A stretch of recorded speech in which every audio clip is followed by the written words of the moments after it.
Bookcase and Coffee presents Drinks with the Bees, a quick shot of romance.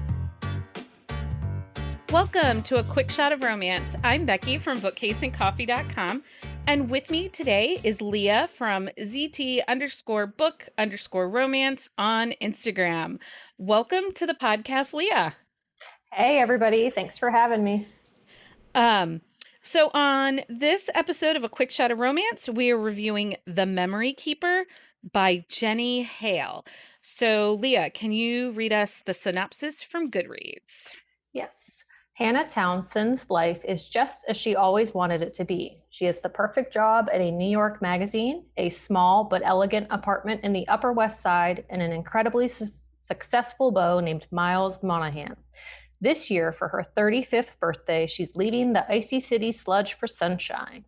She's got tickets for two to Barbados, and she's all packed and meeting Miles at the airport for a week of cocktails, sandy beaches, and the music of steel drums. But her life is turned upside down in the span of that one morning. Hannah is rocked by the news that her beloved grandmother is very sick, and Hannah needs to come home to her small Tennessee town right away to be with her family and help run her gran's dilapidated flower shop. It also means she has to face Ethan Wright, the best friend she'd left behind so many years ago. If that isn't enough to deal with, she discovers her boyfriend is seeing someone else. With flights grounded and rental cars in great demand due to the winter snowstorm, she's stranded at the airport. On her birthday, instead of waking up in a stylish beachfront hotel in Miles's arms like she thought, she finds herself packed like sardines into a car with two passengers on a ride share from LaGuardia Airport to her hometown of Franklin, Tennessee. When everything seems to be going wrong, it's the kindness of a handsome businessman from Hannah's past named Leah McGuire that might just save her. But a new development that threatens Gran's shop and secrets surrounding Liam could alter both their lives forever. A heartwarming, sweet romance that will have you laughing, crying, and best of all, hugging those around you a little tighter. If you loved the Christmas movies based on Jenny's books and are looking for more feel-good, small-town romance, look no further. Yeah, and I should caveat this with saying, so Jenny Hale has had 2 or 3 of her books turned into Hallmark movies. And so this kind of came to us through her publisher that's part of the whole Hallmark thing. So, and my understanding is, I think that this is being turned into a Hallmark movie for sometime this fall, maybe next winter. Is what I believe I was told. So the release date of this is January 26th, which was just Tuesday of this week. The trope, road trip, close proximity, childhood friends, small towns, and single dad. I don't know why I put widow on here. Oh, the single dad is a widower, yes. Which is why I had widower and not widow, because it was the dad is. Okay. Anyway, we're just going to go with it. Steam level. This was very low steam. It was a steam level 1. There wasn't really any angst in this story. It's just a sweet, feel good kind of romance. Yes. Okay. So let's start with Hannah. She's living her best life in New York City. That's what she thinks. Yeah, it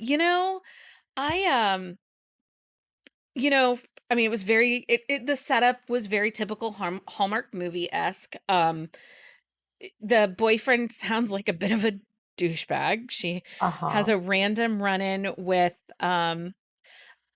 just a former classmate. It was her best friend's he was her best friend's boyfriend. Well, I don't know. They weren't classmates. He actually went to a different school, but in like the same area. Okay. But he did date like her best friend, right? Or one of her close for a little friends. bit. Okay. And it's also her 35th birthday, and she's kind of feeling like, she's ready to take the next step with Miles. And in the midst of like coming to the airport to surprise him with this vacation, because he's coming home from a business trip in Chicago, her mother calls to tell her her grandmother has taken very ill. Mm-hmm. And then flights are grounded because of the snowstorm. And then she goes to see the passengers coming down the escalator, and Miles And is she on the finds escalator. Miles, but he is not alone. He is not. He has a lady friend with him. And I felt really bad for her in that moment.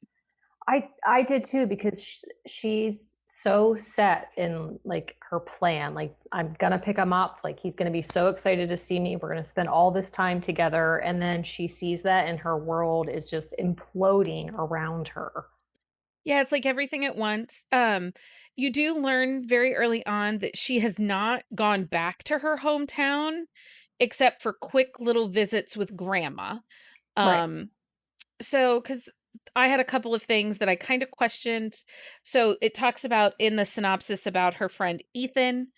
Um, I have some things about him, but we'll get to him. So back to Hannah. Um, the so it comes to find out that with all of their flights grounded, Liam, the guy that she knew from high school, Yes. is also driving back to Franklin, Tennessee, and he has a rental car. And then they pick up uh Georgia. Georgia, who is also headed to the area. She's kind of a bit on a voyage of self-discovery. Yeah. She's on the lookout for her birth parents, and she has a connection to Franklin, Tennessee, so she's headed um Yeah, there. she is going on the whim of a photograph that she had gotten, and it Yeah. said Franklin, Tennessee, and that was one of the only clues that she had to find her birth parents. Like no names, nothing, a photo in Franklin, In Tennessee. Tennessee. Yeah, and she's got a little dog with her, and she's really, like she's kind of a kooky free spirit, a little bit of the comedic relief through the book. Uh-huh.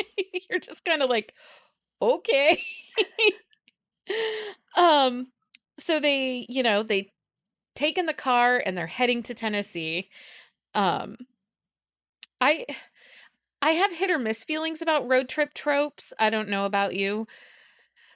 Sometimes, like, I like this one that it was 3 of them and that it kinda played a little, I mean, it played out like you expected it to play out, but with Georgia in there, it kinda added a little more. Yeah, I think that road trip tropes can sometimes feel really stagnant. Like Mhm. there's just if it's just the two of them, it's like the typical this is what's going to happen. But like with Georgia and the snowstorm itself being a huge part of that like section of the book, like it changed it a lot because like Georgia didn't let either one of them get in their heads too much. Like there was a lot of interaction between the three of them. Yeah. And Liam, so let's talk about Liam a little bit. He's a very successful businessman. I mean, I guess not super successful. He's building his empire, I guess, right now. Yes, in the process of building his empire. He's widowed. Um, And and he's has a single dad to a 4-year-old, little Noah. and his mother helps out some. But it sounds like he's so caught up and still, but his wife's been gone for like a little over a year, right? Like it's It been was no, some it was 2 years that she 2 had years. passed away. Yeah. Yeah, so I mean, it's not like it was a recent death. So he's Yes. had some time to grieve and deal with it. His father's death has been a little bit more recent, Yeah. and part of him going back to Franklin is to get his inheritance from his mother because he wants the money to be able to invest in some real estate projects for his The fledgling business. business. Yeah. Um, and he's really closed off, Liam. He's not touchy-feely kind of guy, not even with his own child. Yeah, that honestly, that kind of broke my heart a little bit because as a parent, I would think that yes, like you lost your partner, but wouldn't you cling to your kids? Like, But it doesn't sound like he had much of a relationship really with his child. He wasn't an overly involved father prior. previous Yes. to the um previous to the death of his wife either. Yeah. It sounds like she kind of did it all and he worked. Yeah. So, yeah, I mean, I don't always love those types of characters. If we're going to do a single dad, I want a single dad that's like all in with the kids. Yeah. Like,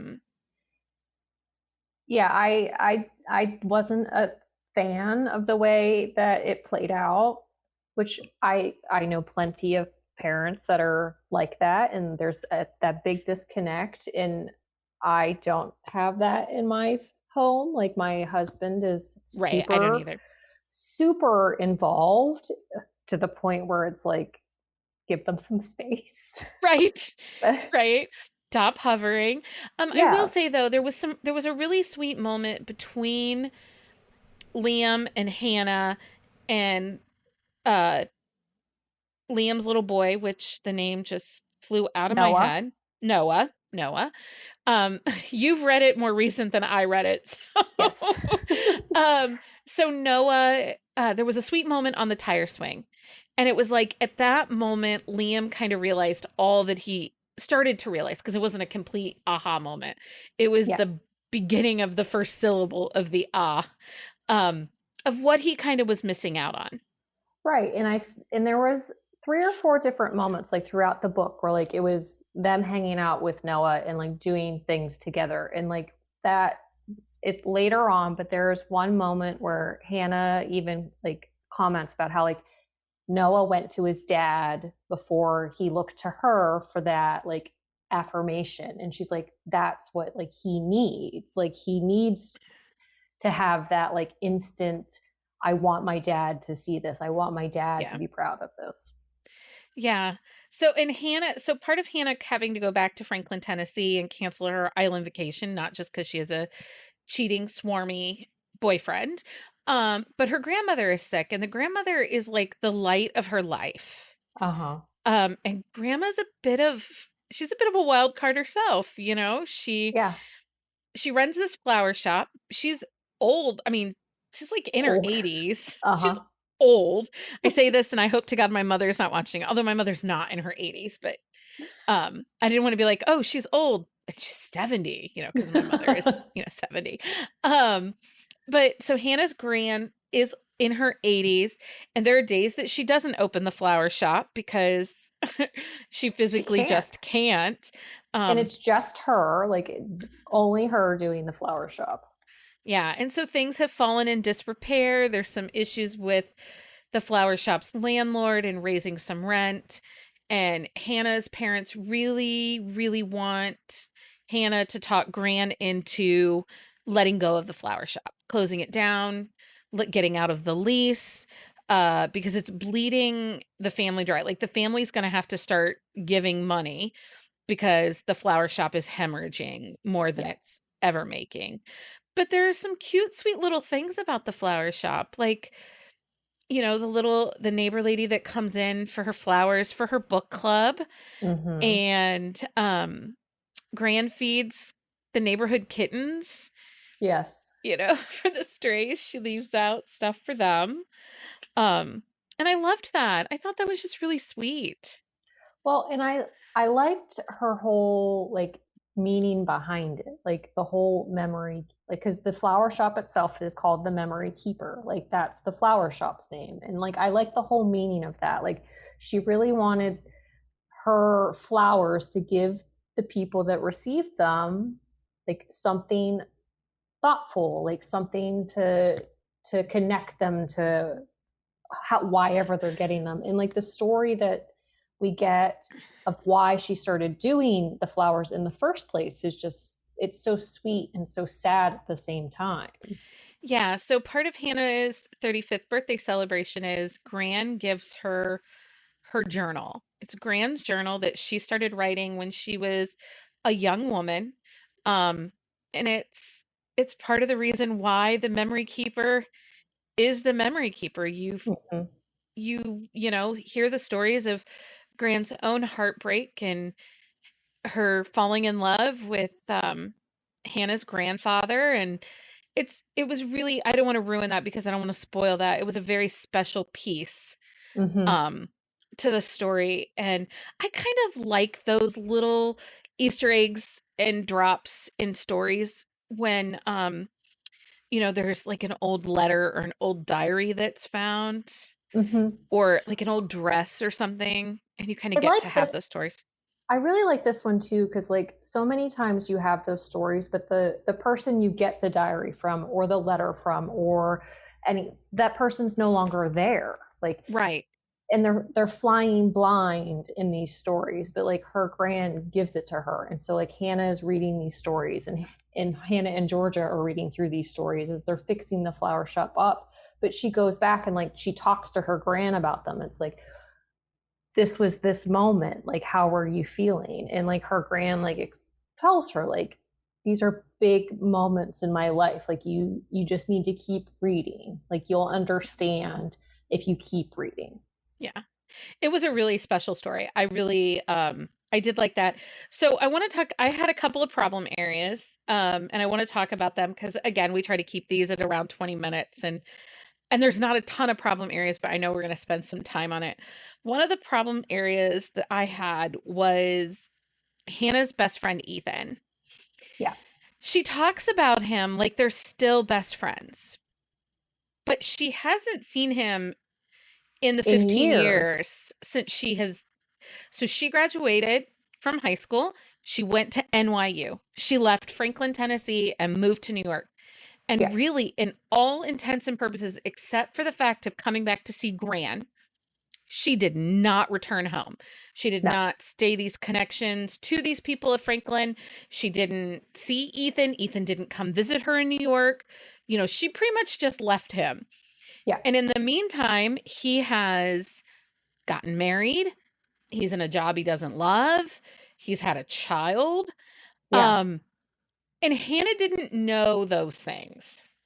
Well, and even like they hadn't talked in years either, because it says like how they kept in touch, like hit or miss for a long time, but she probably hadn't talked to him in 2 or 3 years. And it's like, but you're claiming this is your best friend. Like, Right. That was like a problem for me. Like you could say, you know, my best friend from childhood, because it's going to be yes. very different than this is my best friend or my lifelong best friend. Right. Those are a But little different.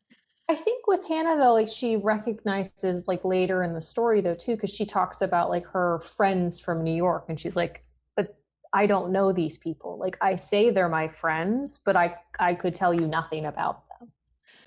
Yeah, I think that, and that's something too that I think Gran kind of teaches her with the journal is the importance of maintaining connections, of, Yes. you know, keeping those friendships and holding the ones you love, you know, as close as you can. And Um, not keeping them surface either. Like everything was so surface with her. Like getting yeah. those the deeper connections, like the meaningful connections. So Ethan, so that was kind of an issue for me. The other thing that was a little weird for me is she talks about how Liam drove her home for like half a year from high school because he was dating her best friend. Right. But when Liam meets her parents, who are also in town to help with Gran because Gran is sick, um, dad and mom do not know him. Right. Like, and his mom did not know her. Now, I live in a small town. I grew up in a small town. My parents, even if they didn't know the child, they knew the child. You know, Yeah. they knew the name or whatever.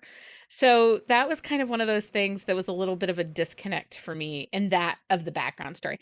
It's so stupid nitpicky because the majority of the story was really good, but I just Yes. needed a couple nitpicky things. um But you were also under the impression that they were in the same school. I thought that they So had said they went to high school together. So I guess it and since it's fresh for me, yeah. I'm wondering if like that's where it is, because like I grew up in a very small town also, but like there were a lot of in the country, so there's lots of surrounding Yeah. schools. It's like I knew like a few people from those other schools, but like I wouldn't say my parents knew those people or their parents. You know what I mean? Right. No, you're right. And my parents wouldn't have necessarily known the kids that went to I live in the town of the seat of our county and there's like, you know, 10 out surrounding villages. My Right. parents wouldn't necessarily have known a guy except I don't know if he was dating one of my closest friends, they might have. I don't know. Yeah. It was just one of those little things I was just kind of like thought it was a little odd. Yeah. And maybe not so much that his mother didn't know her, but that her parents. Yeah. I don't know, because my dad knew everybody I was getting into a car Well, with. that's the thing. Like if I was riding in a car with somebody, my parents knew them. Like there was, Yeah, if I don't know them, you're not getting in this car. right, right. So, one of those things. Um, and George's story plays out, I don't want to spoil it for anybody either, but I thought it was well done. Yeah, I agree. I think that it could have went both ways. Like it could have been a lot more heartbreaking for her, but she got to a point where she's like, I accept that this is the way it is. Like I am going to make the most of my situation. I She's almost like on her own like self-discovery journey like Hannah, Yeah. and she like finds her place in Franklin with everybody else. Like she doesn't find exactly what she's looking for, but she finds what is best for her. Well, and has a sense, not necessarily a sense of resolution, because, her problem isn't she doesn't get resolution. She, however, does get peace, Yes. which I appreciated that. I really did like that part of Mm-hmm. it. Because sometimes, as much as we want everything to end with a perfect little tied bow, it doesn't always happen that way No, in real that's life. not reality. Like not everything is perfect, and things don't work out the way you want them to. Right, right. You have to Okay. adapt. You do. You do. I will say this was my first time reading Jenny Hale. Um, Mine I as well. did I did like her writing style. Think that she did a really good job of showing Hannah's growth and development through the storyline. Hannah is definitely not the same person as she was on page 1 at the end. Not at all. Like but she doesn't fundamentally change, and that was No. a big thing for me too. Like her overall demeanor, her overall character doesn't change, but like her thought process of why she left and where like she was in New York, and what really brings her back to Franklin, and why she's gonna to take the next steps that she is. But like Yeah. fundamentally, she doesn't change. No, she doesn't. But I liked that.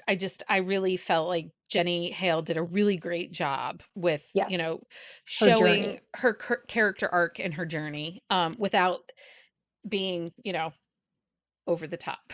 Right. Okay, so let's get to our rating of this book. And so this time we are kind of evolving how we rate. I am not a huge fan of the 5-star. I feel like they're just very subjective, which is our literary industry standard is 5 stars. Um, Instead, we want to tell you whether or not we liked this book, who would typically like this book, and who would we recommend this book to. Um, and then, uh, so yes, but also if you're listening to this podcast, make sure you are following Drinks with the Bees on Instagram, and also Leah on Instagram. And I'll have it linked in our on the shelf show notes for this episode, because we have an signed copy of the Memory Keeper to give away to one of our listeners. So if you are listening to this episode, the giveaway starts on Friday, January 29th, and we'll go through till we'll announce the winner on February 1st. So there's that. So Leah, did you like this book? I did. It's not a typical book that I would go for. Yeah. I'm more, I like it a little hotter, but We prefer a little more steam.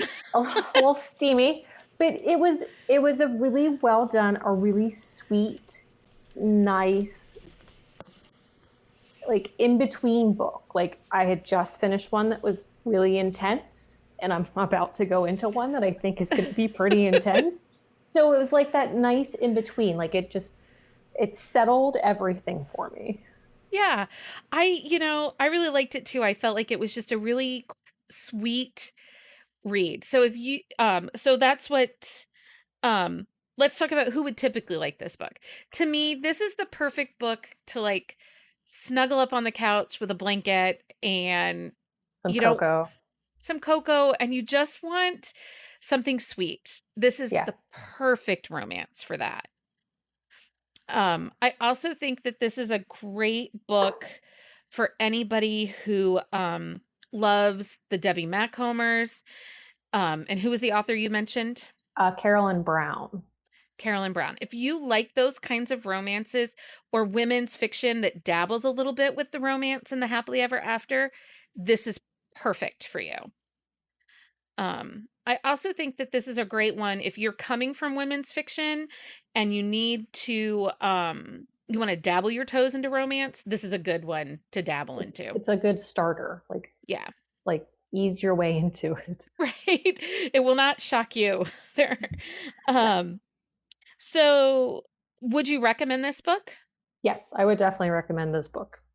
Because I think sometimes you need something like this. Like you need that nice calm, because it's very low angst. Like you need that calm book sometimes, like because everybody goes through chaos in their life, and it's nice to see that people are in that chaotic, like I don't know what I'm doing with my life type thing. Well, and it was just a sweet, easy romance. And low drama. It just makes you realize the importance of family and staying connected to the ones you love. Right. And I think that sometimes all of us just need simple love stories like that. Yes. So again, make sure you follow us on Instagram so that you can enter into your own copy of The Memory Keeper. And cheers until next time. We'll see y'all soon. Bye, everybody. Find us on Instagram at Drinks with the Bees or on Twitter at Bees Drinks. If you like the podcast, please leave a review. If you'd like to support us directly, join our Patreon and receive exclusive content only available to Patreon members. Check out bookcaseandcoffee.com for our on-the-shelf show notes.